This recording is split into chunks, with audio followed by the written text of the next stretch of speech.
Bueno, vamos hoy con el segundo capítulo de la Segunda Guerra Mundial.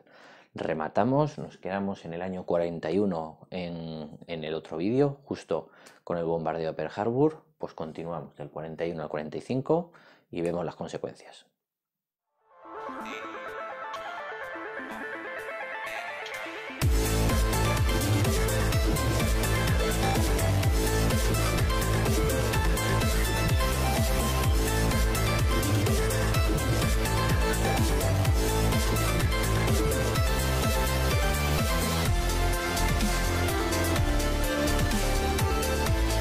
Terminamos el último vídeo con el 41, el bombardeo de Pearl Harbor, y con también el año 41 la Operación Barbarroja, que es cuando los alemanes se van contra los rusos.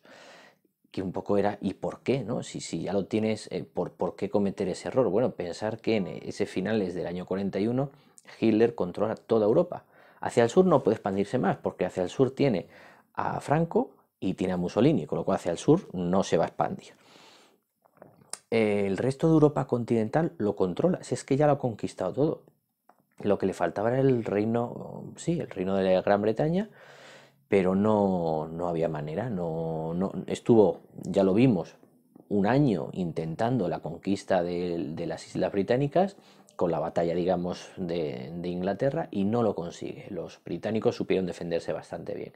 Así es que al final, teniendo a espaldas a Stalin, del que no se fiaba ni un pelo, dijo, bueno, pues prefiero atacar yo antes de ser el atacado, ser yo, ¿vale? Y bueno, pues ya vimos que le va a salir bastante mal esta jugada, ¿de acuerdo?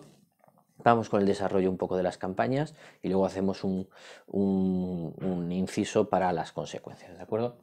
En junio del año 42 es la batalla de Midway. Recordar que en diciembre del 41 ha sido el bombardeo de Pearl Harbor. Se supone que los japoneses han acabado con toda la flota del Pacífico estadounidense, pero no es así. 2 o 3 portaaviones consiguen sobrevivir, fijaros, 2 o 3 portaaviones nada más consiguen sobrevivir, más algún crucero, barcos de apoyo y demás.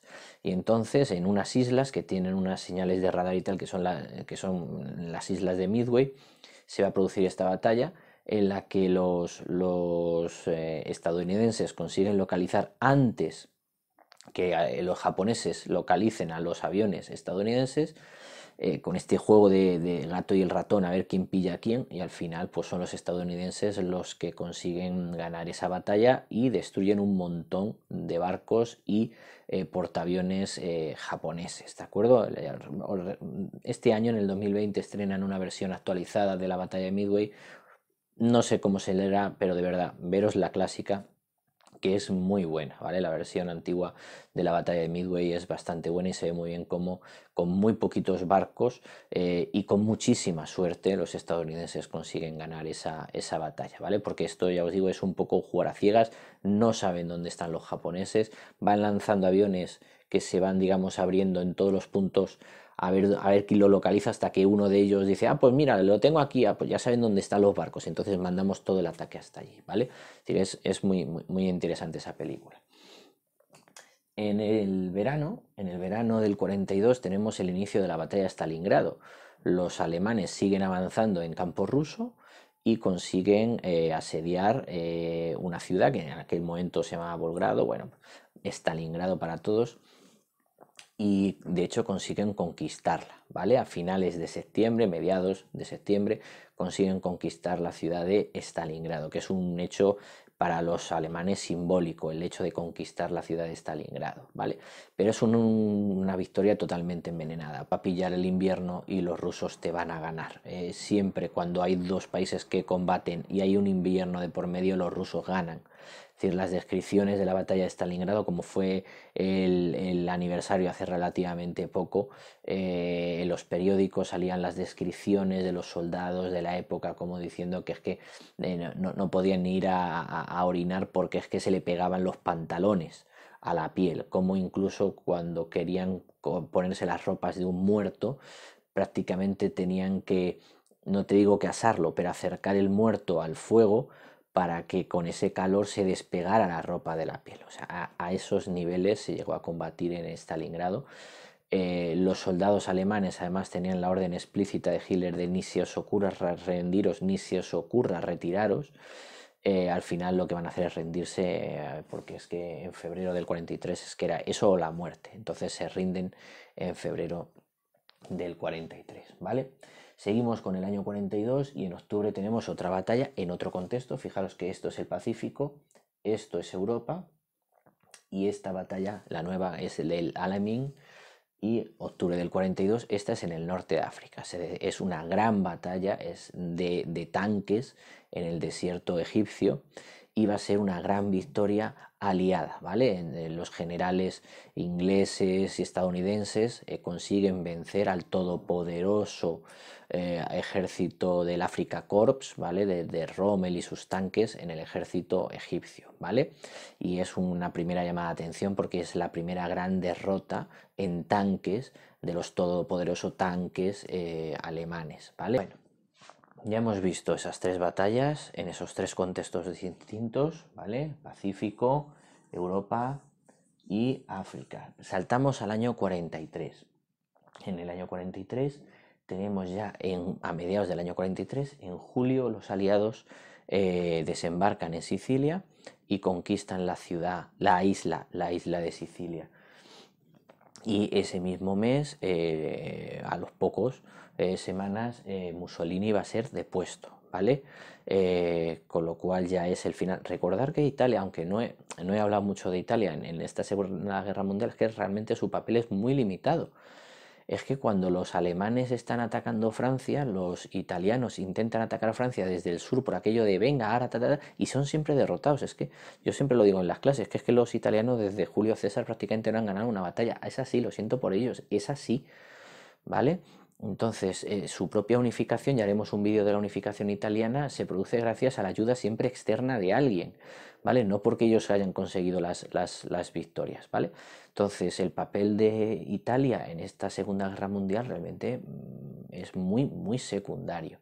Y en el año 43 Mussolini es depuesto y va a ser perseguido y va a ser encontrado y va a ser torturado y va a ser ejecutado, ¿vale? Las fotos las podéis ver en YouTube, son un poquito fuertes y tal, de cómo la gente dejó los cuerpos de Mussolini y familia, ¿vale? Una vez que sea, porque claro, cuando estás gobernando la gente te aplaude mucho, pero cuando toca ser depuesto la gente no te aplaude tanto, ¿vale? Es decir, es uno de esos dictadores que sí que murió por su pueblo, aunque cuando ya estaba siendo derrotado, no cuando estaba ganando, ¿vale? O estaba claramente asentado en el poder. Bueno, fecha clave, sin duda, fecha clave, el 6 del 44, es el día de la hora H, el año clave, ¿de acuerdo?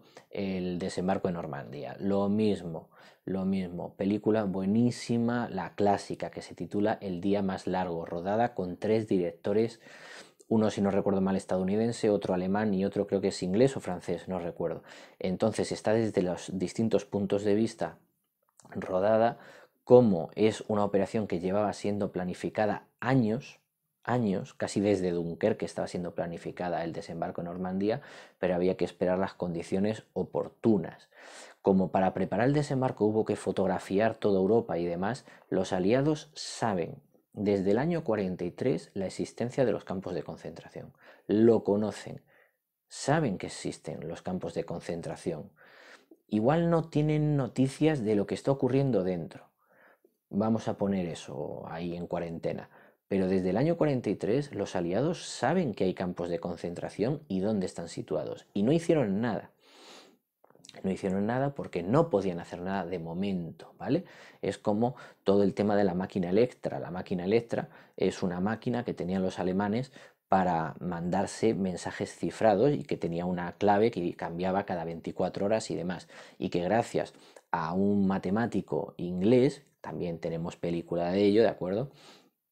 Gracias a un matemático inglés, pues consiguen descifrar, Electra consigue descifrar la clave de los alemanes inventando el primer ordenador realmente, como lo consigue inventando el primer ordenador, consigue descifrar la clave y entonces ya van sabiendo todos los mensajes de los alemanes, pero volvemos a lo mismo. Si yo sé que el portaaviones alemán X va a golpear la ciudad Y y yo estoy allí esperándoles, los alemanes se van a dar cuenta de que les he descifrado Electra y se van a dar cuenta que tienen que cambiar la clave o tienen que cambiar la máquina. Entonces yo, aún sabiendo que el portaaviones X va a golpear la ciudad y no puedo ir a defenderla, no puedo avisarles porque entonces los alemanes se van a dar cuenta de que les he pillado. Tengo que guardarme la baza para la jugada final, ¿vale? Entonces la jugada final va a ser el desembarco en Normandía, para saber qué es lo que están haciendo los alemanes y qué es lo que quieren hacer y estar avisado. El desembarco en Normandía se produce por muchísimos factores. Ya os digo, se ve muy bien en la película clásica. Casi la mitad de los generales no estaban en su puesto. Había unas jornadas de demostraciones o entrenamiento bélico y tal, y casi todos los generales se habían ido allí a participar. El general Rommel, que había salido de África y que estaba controlando Normandía, pues era el cumpleaños de su mujer. Era el cumpleaños de su mujer y se había ido a celebrar el cumpleaños de su mujer a París. Todo parecía tranquilo, es decir, ellos sabían que los aliados querían desembarcar, sabían que iban a ser más o menos por la zona de Normandía o Calais, por ahí sería. Sabían que en parte el desembarco tendría apoyo aéreo, entonces ellos están pendientes de las condiciones climatológicas. Entonces hubo una serie de días buenos a principios de junio y no atacaron, y de repente empezó a llover y dijeron los alemanes, bueno, pues ahora no va a ser, ahora no va a ser, está lloviendo, con este tiempo es imposible que nos ataquen. Pues atacaron, ¿vale? Ese va a ser el día. De verdad, os recomiendo veros la peli, que es que se ve muy bien. Además, John Wayne lleva todo el grupo de paracaidistas, Robert Mitchum lleva el grupo de los que desembarcan en Normandía. Bueno, está muy bien la peli. Y se ve muy bien cómo hay que luchar contra la meteorología, ese factor suerte, ¿no? Que no haya nadie en su puesto y cosas por el estilo. Cuando empieza el desembarco, dicen, bueno, pues como no hay nadie, no hay ningún general, el único que puede dar las órdenes es Hitler, despertar a Hitler. Dicen, ya, pero es que Hitler ha tenido problemas para dormirse, se ha tomado no sé cuántos medicamentos para dormirse y no hay narices de despertarle. Lleva durmiendo 3 horas y no tenemos narices para despertarle. Entonces, claro, pues por eso os digo que son muchas circunstancias la ausencia de generales, que el otro es el cumpleaños de su mujer, que Hitler se ha tomado no sé cuántos somníferos y no hay manera de despertarle, y no hay valor para despertarle, ¿de acuerdo? Lo que posibilitará el desembarco de Normandía. Los alemanes sabían perfectamente por dónde venir, sabían perfectamente, o sea, lo tenían todo preparado, sabían defenderse. Lo que pasa es que desembarcado tanta gente que, entre comillas, no había balas para tanto soldado, ¿vale? Ahí la escena de la película de Steven Spielberg, la de Salvar al Soldado Ryan, que es absolutamente brutal, lo explica muy bien, ¿de acuerdo? Lo muestra muy bien, la cantidad de muertos que supuso, pero es que seguían saliendo soldados de los barcos anfibios y al final se tomó las playas de Normandía, ¿vale? Desembarco de Normandía, 6 de junio. Un poquito después, 25 de agosto, ya estamos en París. 25 de agosto conseguimos liberar París.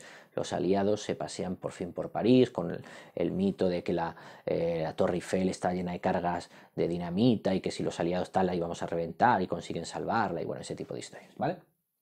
Más cosas. Finales del 44 a principios de enero es la batalla de las Ardenas. La batalla de las Ardenas es el último intento por parte de los alemanes de reconquistar el terreno perdido. Es un ataque a la desesperada en zona belga para intentar recuperar el terreno perdido.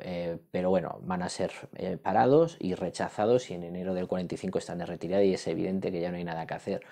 Vale, seguimos viendo Europa, Europa, Europa, ¿de acuerdo? Habría que ver qué está pasando en el Pacífico, qué está viendo en el sudeste asiático, pero bueno, por concretar, ¿vale? 16 de abril Berlín ya está sitiado, porque ha habido una carrera por parte de los aliados desde Normandía y por parte de los rusos desde Bielorrusia, ¿vale? A ver quién llega primero a Berlín, y por kilometraje el primero que llega a Berlín van a ser los rusos, ¿vale? Que además se van a comportar de una forma absolutamente despiadada con la población alemana, ¿de acuerdo? Aquí entraría mucho de decir quién es bueno, quién es malo y demás. Hay que ver el comportamiento de la población alemana hay que ver el comportamiento de la población sometida por los alemanes, hay que ver el comportamiento de los rusos y cada uno que valore. Recordar que juzgar cosas del pasado con los ojos de ahora, bla, bla, bla, nunca se hace. Pero el comportamiento de los rusos con esa población alemana fue absolutamente despiadado, cruel, todo lo que queráis. Son los primeros en llegar a Berlín y son los primeros en, bueno, pues en amenazar, en dar jaque mate o por lo menos dar jaque a Hitler. Hay vídeos de Hitler en estos días pasando revista a las pocas tropas que quedan en Berlín y se ve perfectamente cómo son niños, porque ya los adultos ya han muerto, entonces ya lo que quedan son chavales de 14, 15 años que les queda grande la ropa, y Hitler lleva una de sus manos en la que se veía claramente que tenía un Parkinson avanzado, ¿vale? Y la tiene en la parte de atrás para que los chavales o las cámaras no le graben ese tembleque y dando impresión de que, bueno, confianza, que tal, tengo un arma definitiva, escondida, lo que pasa es que estaba esperando para sacarla, tranquilos, que tal, que cual, no sé qué. 16 de abril. Se refugia en su búnker y 2 semanas después, 30 de abril, 2 semanas después se pega un tiro, ¿vale? Lo mismo, ¿por qué se pega un tiro? Pues bueno, se suicida él, primero mata a su perro, luego se suicida a su amante Eva Braun, y luego se mata a él, ¿vale? En la película del hundimiento se ve muy bien como el médico le dice, pues mire, teniendo en cuenta su Parkinson, pegarse un tiro en la cabeza se lo puede pegar usted al techo, se mete usted la pistola en la boca y es más difícil que usted falle. Bestial, ¿vale? Bestial. Más cosas. El búnker en el que se suicida Hitler existe. El búnker en el que se suicida Hitler existe. Tenía tantos metros de hormigón reforzado, armado y made in Germany que no hubo narices para demolerlo, ¿vale? Y como no se quería que la gente hiciera una especie de monumento a Hitler o que los fascistas del mundo, cuidado, con los nazis del mundo fueran allí a rendirle tributo, lo que hicieron fue construir un bloque de viviendas encima. Es así. Es decir, viendo Berlín, en la Puerta de Brandenburgo, cerca hay un museo, monumento enorme a los judíos muertos, al lado hay un bloque de viviendas, ahí en los bajos está el búnker de Hitler. Los restos de Hitler fueron quemados porque no querían que quedara ningún tipo de prueba y demás, con lo cual hay ya todas las teorías de que realmente Hitler no se mató, sino que huyó, bueno, eso ya el que se lo quiera creer, que se lo crea, ¿vale?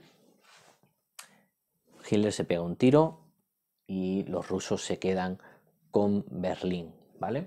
El gobierno alemán, lo que queda del gobierno alemán se rinde por completo primero a los aliados, como diciendo, entre los rusos y los aliados, primero me rindo a los aliados, que alguna democracia hay por ahí, porque con Stalin pocos derechos nos van a reconocer. Y luego nos queda terminar la guerra, o sea, la guerra en Europa ha terminado con la muerte de Hitler, la guerra en Europa ha terminado. Mussolini hacía tiempo que estaba criando malvas, nos queda la guerra en el Pacífico y como se estaba alargando quizá más de lo demasiado, digo más de lo deseable, en Estados Unidos ha habido cambio de presidente, ya no es Roosevelt, esto es curioso, yo en las clases lo explico que el destino del mundo estuvo en manos de un drogadicto, un psicópata y un alcohólico. Y, ¿cómo? Pues sí, el drogadicto era Roosevelt porque tenía cáncer y entonces le daba la morfina cosa fina. El borracho, por supuesto, Churchill, que le pegaba el alcohol, pero a base de bien, y el psicópata Stalin, ¿vale? Entonces, entre un psicópata, un borracho y un drogadicto estuvo el destino del mundo. Bueno, pues Roosevelt había pasado a mejor vida y entonces le sustituye Truman, que va a ser el nuevo presidente de Estados Unidos. Y es Truman el que ordena el lanzamiento el 6 y el 9 de agosto de las bombas sobre Hiroshima y Nagasaki. Nunca se había probado, se tenían pruebas de cómo era esto, ojo, con científicos venidos desde Europa y huidos desde Alemania, ¿vale? Es decir, si no, Estados Unidos hubiera tardado mucho más en desarrollar sus bombas atómicas. Bueno, pues lanzan las bombas atómicas sobre Hiroshima y Nagasaki. Entre las dos ciudades provocan más de 100.000 muertos directos, más no sé cuántos mil indirectos, ¿de acuerdo?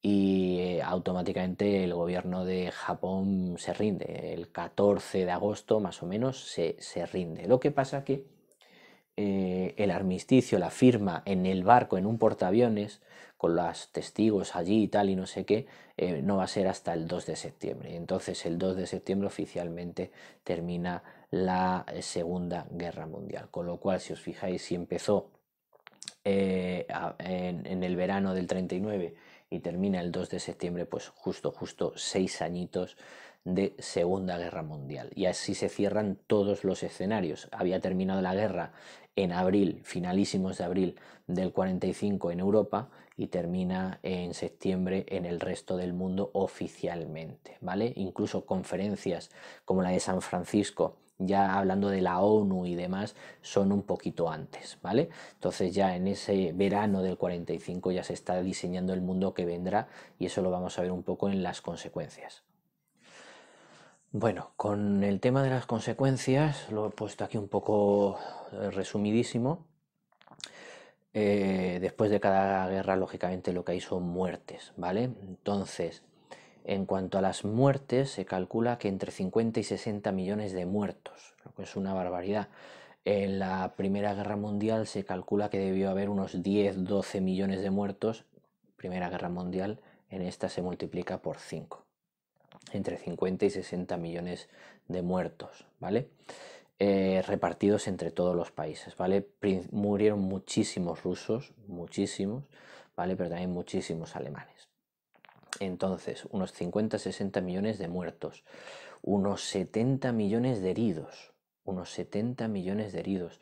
Las armas, recordar, se empiezan a diseñar no solo para que te maten, sino casi incluso solo para que te mutilen, porque un muerto no habla. El muerto le llora a la familia y le hacemos un honor, en plan, le bajamos del avión con la banderita y nos olvidamos de él. Pero un mutilado está detrás de tus líneas, en su silla de ruedas, diciendo que la guerra fue un error, diciendo que tal, diciendo que cual, nos faltaba material, nos faltaba no sé qué.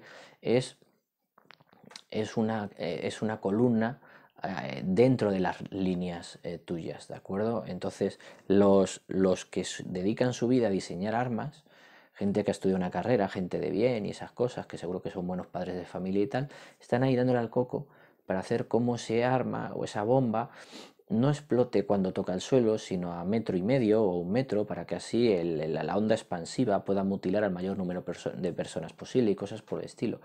Ya os digo, no se trata de matar, se trata de mutilarte para que luego te conviertas en un problema social. Tu Estado además está obligado a darte alguna compensación económica, con lo cual siempre eres un gasto, porque si te has muerto, no le supones un gasto para el Estado. Pero si eres una persona que va en silla de ruedas, le falta un brazo, lo que sea, tu país está obligado a darte algún tipo de compensación y eres un gasto para tu país. Entonces, al país A que ataca al país B, lo que le interesa son mutilados en el país B, pidiendo dinero y protestando contra la guerra.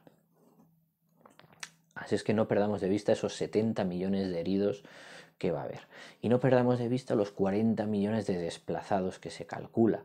En esos voy y vengo de las tropas, tanto nazis por un lado como rusas por otro lado. Unos 40 millones de desplazados. No olvidemos lo que va a pasar en China, con la invasión japonesa, con las violaciones sistemáticas de los soldados japoneses sobre la población china, principalmente en la región de Manchuria, que es una región muy minera y que siempre ha sido deseada por Japón, y que hasta hace más o menos 10 años no pidió perdón el gobierno japonés por lo que habían hecho sus soldados y habían ordenado sus oficiales en la Segunda Guerra Mundial. Violaciones sistemáticas. La violación ha sido utilizada siempre como arma en las guerras, ¿de acuerdo? Entonces, lo hicieron los japoneses en China. No hay que venirse para la guerra de Yugoslavia, de ver qué hicieron los serbios con los bosnios. No, no, no, no, no. Los japoneses, ahí, los de Sony, los de tal, los de Toyota, los japoneses en China, violaciones sistemáticas sobre la población china, ¿vale? Más cosas. Otra cosa, por ejemplo, ¿qué pasa con el colaboracionista? Porque en los países nórdicos, Suecia, Noruega, el nazismo molaba mucho. Y entonces cuando Hitler va ganando, pues muchos se paseaban por la calle, ta, ta, ta, ta. Cuando el nazismo es derrotado, ¿qué haces? te escondes, ¿no? Te lo comes. Recordar todas las novelas que se han puesto tan de moda del mundo sueco, del Stieg Larsson y demás, donde siempre hay un sustrato del nazismo latente en Suecia, ¿vale? Grupúsculos bastante potentes nazis en Suecia, a día de hoy, a día de hoy. Pero es que incluso hay casos todavía más singulares, como esos soldados alemanes que se fueron a tener hijos, rollo Valquiria, con noruegas, ¿vale? Como estaba Hitler ahí con sus cosas de la raza aria, altos, rubios, un rey Thor, ¿vale? Vamos a crear reyes, pues vamos a mandar a alemanes altos y rubios, mocetones, para que se acuesten con noruegas hermosotas y tengamos un montón de querubines tipo Thor, ¿vale?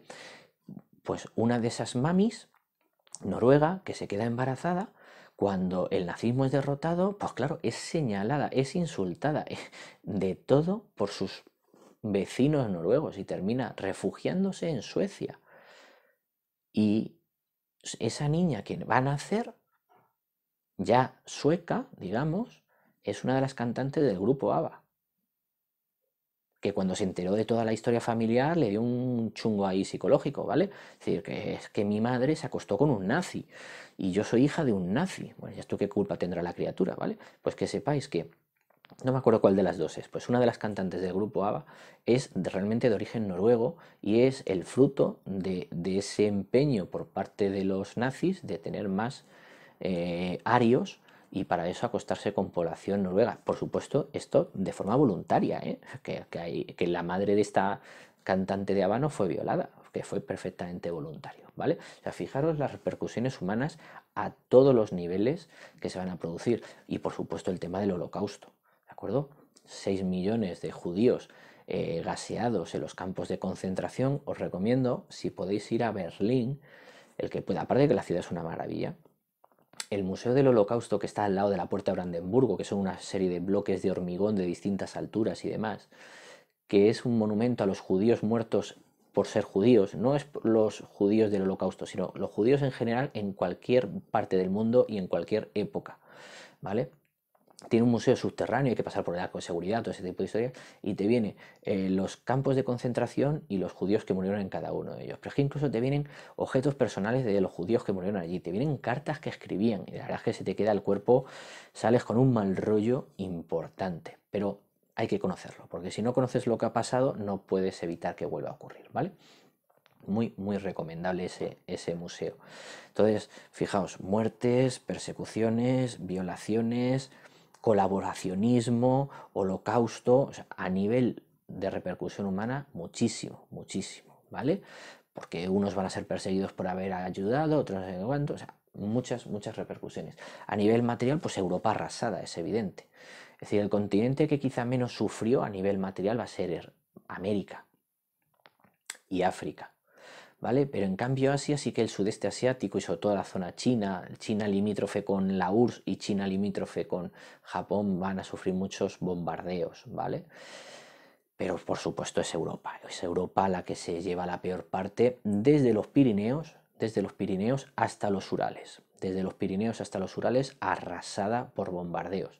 Esas carreteras hay que reconstruirlas, esos ferrocarriles hay que volver a montarlos, o sea, y ahí llegará unos añitos después el Plan Marshall, que es esa lluvia de dinero de Estados Unidos hacia Europa en dólares para que se puedan reconstruir y ese dinero luego revierta en Estados Unidos otra vez, ¿vale? Y el segundo bloque serían las repercusiones políticas, evidente, que va a tener el final de la Segunda Guerra Mundial.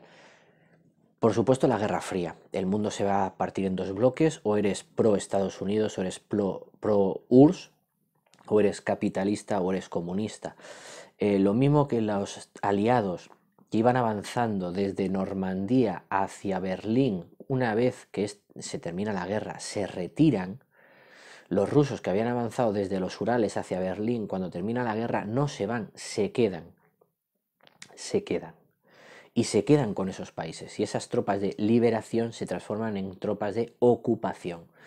Se transforman en tropas de ocupación y se van a quedar con toda esa Europa del Este y van a forzar en unas supuestas elecciones libres, que de libres no tuvieron nada, que salieran partidos comunistas. Así es que empezará lo que se va a llamar la Guerra Fría. El famoso término de telón de acero es un término que inventa Churchill poco después de terminar la guerra. Además, ya haremos un vídeo específico de la Guerra Fría, que sé que está pendiente, que sé que tengo ahí muchos fans que me lo están pidiendo, ya haremos uno sobre la Guerra Fría, ¿vale? Pero hay que tener en cuenta eso, que van a ser dos países, dos superpotencias, que la que primero alcanzó la bomba nuclear fue Estados Unidos y era la que se iba ahí chuleando un poquito, pero que cuando 4 o 5 años después la consigue la URSS, pues ya la cosa se iguala, ¿vale? Entonces, la primera consecuencia clara va a ser esa Guerra Fría. El mundo se parte en dos bloques, o estás con Estados Unidos o estás con la URSS. O eres procapitalismo, democracia, o estás con la URSS y su comunismo y demás, ¿vale? Los totalitarismos pues están de retirada porque han sido los grandes derrotados, salvo Stalin. Por lo tanto, Hitler derrotado, Mussolini ejecutado y Franco está así.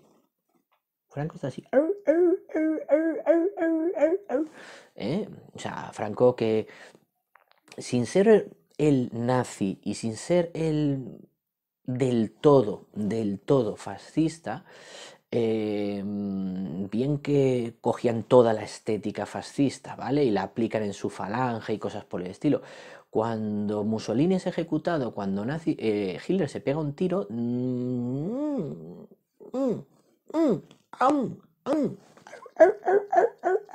entonces cojo a mi cuñado Serrano Suñer, que se había ido a Berlín a hacerse fotitos con los nazis, a frotarse con los nazis, dame un poquito de nazi, y le dice, ponte atrás que al final me van a dar por tu culpa, ¿vale? Cuñado, que los cuñados tienen un peligro tremendo, ¿vale? Así es que cojo a todos los nazis y todos los fascistoides que tengo en el gobierno, los paso 3 o 4 filas para atrás, me cojo a todos los curillas, a todos los del Opus o a todos los que haya por allí, carlistas, lo que sea, y lo pongo en primera fila, ¿de acuerdo? Entonces los totalitarismos están de capa caída y lo que está de subidón son las democracias, que son las que han ganado la Segunda Guerra Mundial, salvo Stalin, ¿vale? El Partido Comunista va a tener muchos seguidores y va a tener también un buen pelotazo de seguidores porque es uno de los ganadores de la Segunda Guerra Mundial, ¿vale? Descolonización, pues sí, es otra de las consecuencias, porque muchas de esas colonias que han participado y se han dejado literalmente la sangre en vencer a Hitler, van a decir, bueno, ahora que la amenaza ha acabado, yo quiero algo a cambio, quiero más autonomía, quiero más libertades, Entonces, en todo el mundo, porque además se va a reconocer en la ONU, y ahora vamos con ello, se reconoce ese derecho de autodeterminación y se defiende que los países se vayan desprendiendo de sus colonias, ¿de acuerdo? Y es un hecho que va a empezar pues en los años 50 y va a durar pues hasta los años 70 prácticamente, ¿de acuerdo? Durante 20-30 años esos países van a ir soltando colonias y todo el mundo, unos por vía pacífica, otros por vía violenta, van a ir buscando su independencia, ¿vale? Es otro claro ejemplo o factor a tener en cuenta de consecuencias, ¿vale? De esta Segunda Guerra Mundial. Y termino con el tema de la ONU, porque es otro de esos temas sangrantes que cuando terminó la Primera Guerra Mundial se creó la Sociedad de Naciones. Antes de pegarnos vamos a hablar. Queda muy bonito, no sirve para nada.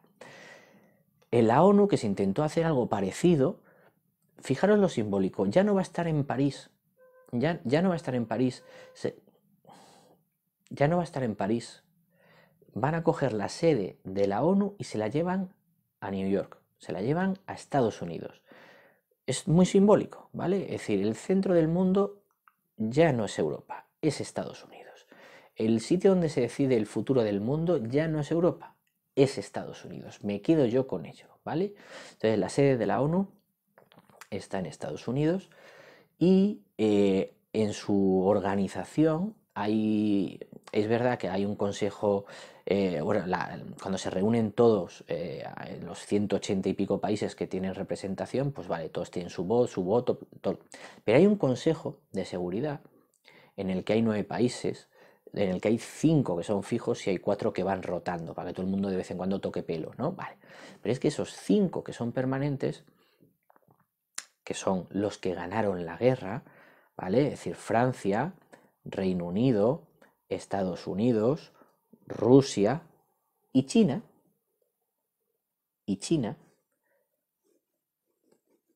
que cuando termina la Segunda Guerra Mundial ni Rusia ni China son democracias, que en el 2019 China no es democracia y Rusia habría mucho que hablar, señor Putin, habría mucho que hablar, ¿vale? Bueno, pues estos 5 países tienen derecho de veto. Con lo cual puede haber 180 países que digan que lo que está pasando en Siria es una barbaridad y hay que condenar al régimen sirio, y con que uno de esos 5 diga que lo veta, ya no sale adelante la resolución. Como ellos salvaron al mundo, pues ellos controlan el mundo. ¿Vale? Entonces esos 5 países que sepáis que tienen derecho de veto, y esos 5 países, cuando haya una resolución contra la masacre israelí, contra los pobres palestinos, no sé qué, llega a Estados Unidos, lo veto, ya hablamos de otra cosa, paso a palabra, ¿vale? Entonces la ONU surge como una buena idea, como siempre, hay que hablar, bla, bla, bla, bla, y en eso se queda en bla, bla, bla, bla. Es decir, realmente lo único positivo de la ONU, que podemos ver todos, es la creación de los cascos azules. Y cuando se han mandado a determinados conflictos, pues para que separen a los dos que se están pegando. Y aún así, la ONU tiene mucha mierda que comer, ¿vale? Porque se han demostrado violaciones, abusos, el uso de prostitutas por las tropas de la ONU, que de tela, telita, tela, ¿vale? Entonces, quería un poco que vierais las consecuencias de la Segunda Guerra Mundial. Lógicamente, las humanas son las más visuales, ¿vale? Hay vídeos en YouTube, no recuerdo ahora mismo, pero hay vídeos en YouTube que podéis ver son muy, muy dramáticos, ¿vale? De las tropas estadounidenses llegando a un campo de concentración que acaba de ser abandonado 3 minutos antes por los nazis, ¿vale? Van los reporteros gráficos, con lo cual la calidad de imagen es muy mala. Son imágenes filmadas con cámara de guerra pues en el año 45 y es flipante, porque están los estadounidenses así, viendo pasar por delante algún cuerpo humano que se mueve. Los pocos sobrevivientes les indican dónde están todas las pilas de judíos que no les ha dado tiempo a quemar a los nazis para destruir las pruebas de lo que habían estado haciendo, y luego se ve una toma en la que se ve a un bulldog de estos, una excavadora empujando una pila de cuerpos a una fosa común para quemarlos o enterrarlos allí. O sea, eso ha ocurrido en el mundo, y bueno, pues es una lección que tenemos que... Ah, y sería otra consecuencia. Amparado el Estado de Israel en lo que tuvieron con esos 6 millones de judíos muertos, se les ha permitido todo, todo, ¿vale? Si tuviéramos un Estado, no nos habrían sacrificado. Venga, vamos a darles un Estado. Oye, es que, oiga, señor, soy palestino, yo estoy aquí. Ah, es que estos han sufrido mucho. Pobrecitos, 6 millones de muertos. Ya, pero es que yo estaba viviendo aquí, esta era mi casa. Nah, nah, nah, convivir. Ya, y cuando los israelíes le han ido quitando las tierras a los palestinos, hombre, es que pobrecitos los israelíes, es que les mataron a 6 millones de judíos. Ya, oiga, que es que ese tanque israelí le está disparando a aquellos palestinos que le han tirado piedras. Ya, pero es que les han matado 6 millones de... ¿Vale? Es decir, esa especie de complejo de culpa generalizada en la sociedad internacional por una cosa de la que no somos responsables, ¿vale? Es decir, yo puedo entender el odio de los judíos hacia el Estado de Alemania, que es tú, qué culpa tendrá la Merkel en lo que hizo Hitler, pero bueno, podría entenderlo, ¿vale? Empatizar con ellos, pero ¿qué narices tengo que ver yo con el Holocausto? ¿Y qué narices tendrá que ver yo qué sé, un ecuatoriano con el Holocausto judío? Entonces, ¿por qué hay que estar consintiéndole a Israel las cosas que hace en Oriente Medio? Porque fíjate qué pobrecitos que les mataron a 6 millones, Ángel. Ahí lo que han sufrido, ahí lo que han sufrido. ¿Vale? Esa es otra consecuencia. Más todo lo que significa, porque claro, Israel está en un centro neurálgico de poder y todos los vecinos del alrededor le odian. Y es todos los días fiesta. ¿Vale? Ya haremos un vídeo de Oriente Medio también, porque también hay tela, tela, tela que cortar. Y todo el origen de ello sale de aquí. ¿De acuerdo? Bueno. Bueno, pues espero que os haya gustado estos dos vídeos de la Segunda Guerra Mundial, este mucho más corto que el anterior, y terminamos.